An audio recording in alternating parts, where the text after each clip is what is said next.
आई वडिलांच्या संपत्तीवरती मुलांचा अधिकार असतो हे आपल्या सगळ्यांनाच ठाऊक आहे.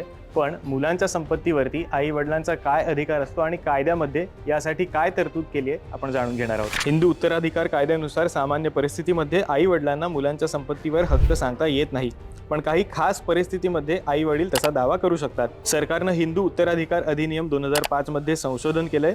यामध्ये मुलांच्या संपत्तीवर आई वडिलांचा अधिकार स्पष्ट करण्यात आलाय. यामध्ये मुलगा आणि मुलीसाठी वेगवेगळा कायदा आहे. हिंदू उत्तराधिकार कायद्यानुसार मुलाच्या संपत्तीवर आई वडिलांचा अधिकार मुलाचं लिंग म्हणजेच जेंडरवर अवलंबून असतो.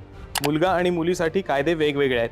लग्न न झालेल्या मुलाचा मृत्यू झाला तर संपत्तीचा पहिला अधिकार हा त्याच्या आईला मिळतो, तर वडील आणि अन्य नातेवाईक दुसरे दावेदार असतात. मुलगा विवाहित असेल आणि त्याचा मृत्यूपत्र न लिहिता मृत्यू झाल्यास त्याच्या पत्नीचा संपत्तीवर पहिला अधिकार असतो.